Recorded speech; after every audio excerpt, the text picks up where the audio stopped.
తండ్రి కుమార పరిశుద్ధాత్మకు మహిమ కలుగునుగాక. ఈనాటి జీవవాక్యం. కుమార, ధైర్యము వహింపుము, నీ పాపములు పరిహరింపబడినవి అని యేసు పలికెను. మత్తయి శుభవార్త 9వ అధ్యాయము 2వ వచనము. ప్రియ దేవుని బిడ్డలారా, సహోదరి సహోదరులారా, ప్రభునామములో మీ అందరికీ దేవుని కృపయు శాంతి సమాధానములు లభించునుగాక.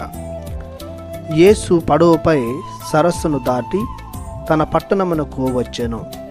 అప్పుడు పడకపై పడి ఉన్న పక్షవాత రోగిని కొందరు యేసు వద్దకు తీసుకొని వచ్చిరి.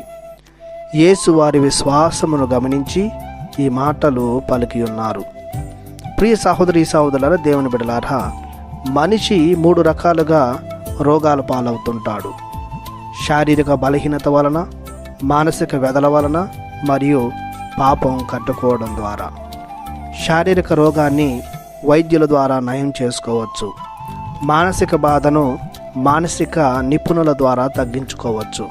కానీ పాపం వలన వచ్చిన రోగాలను ఎవ్వరునూ నయం చేయలేరు. అది కేవలం మనం కట్టుకొనిన పాపాల పరిహారం వలననే జరుగుతుంది. క్రీస్తు ప్రభు మాత్రమే మన పాపాల నుండి ప్రక్షాళన దయచేసి మనలను సంపూర్ణ ఆరోగ్యవంతులను చేయును. పాపం మనలను పిరికివానిగా చేయును, భయస్థులుగా మార్చును, రోగులుగా చేయును, మానసిక రుగ్మతలను వసగును, బలహీనపరచును, అంతు చిక్కని నయం కాని వ్యాధులలో పడవేయును. అందుకే చాలామంది ప్రజలు అంతు చిక్కని వ్యాధులతో ఇబ్బందులు పడుతుంటారు. శరీరాన్ని, ఆత్మను సర్వనాశనం చేసుకుంటారు. పాపం ద్వారా వచ్చిన రోగాల నుండి విముక్తి పొందుటకు మనము పరమ వైద్యుడైన, పరిశుద్ధుడైన, పాపమే ఎరుగని క్రీస్తు భగవానుని ఆశ్రయించాలి. పశ్చాత్తాపపడుతూ మారు మనసుతో పాప క్షమాపణ కోరుకోవాలి. పాప సంకీర్తన దివ్య సంస్కారం ద్వారా పాప మన్నింపును పొందుకోవాలి. అప్పుడు మనకు దేని వలన హాని, కీడు సంభవించదు. పిరికితనం, జంకు, రోగం పోయి ధైర్యం, స్వస్థత, నెమ్మది కలుగుతుంది.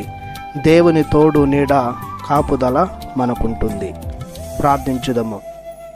పరమ వైద్యుడైన మా దేవ, మమ్ము నిత్యము అనేక చీడపీడల నుండి సంరక్షిస్తున్నందుకు మీకు మా వందనం, మీకు మా స్తోత్రం. మేము అనేక పాపాలకు లోనై అంతు చిక్కని వ్యాధులతో బాధపడుతున్నాము. ప్రభువా, పశ్చాత్తాపపడుతూ మేము ఆశ్రయించిన మాకు మీ క్షమాపణను దయచేయమని, సంపూర్ణ ఆయురారోగ్యాలను వరముగా ప్రసాదించమని మీ ప్రియ కుమారుని పరిశుద్ధ నామములో ప్రార్థిస్తున్నాము పరమ తండ్రి. ఆమెన్. దేవుడు మిమ్ము దీవించునుగాక. ఆమెన్.